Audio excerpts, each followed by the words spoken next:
খুব সহজেই কি স্লট পাওয়া যাচ্ছে প্রশ্ন করছে প্রতিদিন। প্রথম 3 দিন আমরা স্লট নিজেরা পেয়েছিলাম, কিন্তু এরপরে আর পাইনি।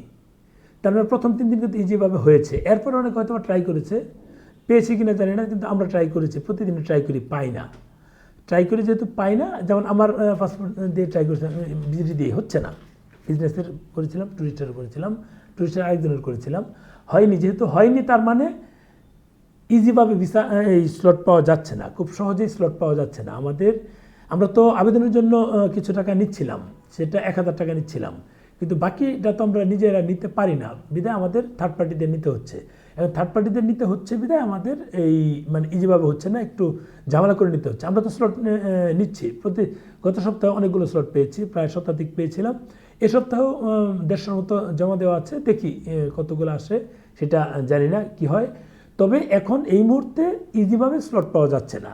আমরা যেটা প্রত্যাশা করেছিলাম এবং প্রথম 3 দিন পেয়েওছিলাম, রবি সোম মঙ্গল 3 দিনই পেয়েছিলাম, তখন তো ভেবেছিলাম যে যাক আলহামদুলিল্লাহ ভালো একটা খবর এলো, আমাদের জন্য খুব ভালো খবর তৈরি হলো, কিন্তু সেটা তো হলো না।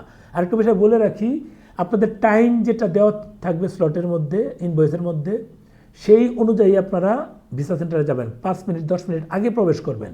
কিন্তু সেটা টাইম ওভার হয়ে গেলে, যদি 11টা থেকে 12টা থাকে, 11টা বাজার 5 মিনিট আগেই চলে যাবেন ওখানে, এই যেখানে ভিসা সেন্টারে ঢুকতে হয়। এটা না হলে কিন্তু নতুন নিয়ম করেছে, আপনার পাসপোর্টটা কিন্তু জমা দেওয়া যাবে না। যদি জমা দিতে না পারেন, সেক্ষেত্রে কী হবে? জমা দিতে না পারলে কিন্তু আপনার এই যে টাকা দিয়ে স্লট নেওয়া, সেটা কিন্তু নষ্ট হচ্ছে। কাজেই এই ভুলটা করবেন না, আপনারা এই টাইম মতো জমা দিবেন। আর ট্যুরিস্ট ভিসা কী পরিমাণ দিচ্ছে ভাই, আলহামদুলিল্লাহ আমরা যাদের আবেদন করেছি এখন পর্যন্ত পাই নাই। কাগজপত্র ঠিক থাকলে 100% ভিসা দিচ্ছে, কাগজপত্র ঠিক না থাকলে আপনি ভিসা প্রত্যাশা করেন কি করে? সেটা তো মানে সম্ভব না। আপনার আবেদনে ভুল হয়েছে, অথবা যে কোনো একটা কিছু হতে পারে, আবেদন ভুল হতে পারে, বা আপনার তথ্য কোনো ভুল হতে পারে, বা পাসপোর্টে নামের অমিল থাকতে পারে, আগের পাসপোর্টের সাথে পরের পাসপোর্টের নামের অমিল থাকতে পারে, এরকম প্রায়ই হয়। আমি আজকেও প্রায় 4 থেকে 5টা বা 6টা হবে দেখলাম যে ভাই কেন ভিসা নিয়ে আসছে, পাসপোর্টগুলো পাঠান, কেউ কেউ নিয়ে আসছে, দেখলাম যে আগের নামে পাসপোর্টের সাথে পরের পাসপোর্টের নামের অমিল, কারো বয়স অমিল, কারো বাবার নাম অমিল, কারো মায়ের নাম অমিল, এগুলো অমিল থাকলে কিন্তু তারা ভিসা দিচ্ছে না। এইসব ক্ষেত্রে কী করতে হবে আপনাকে?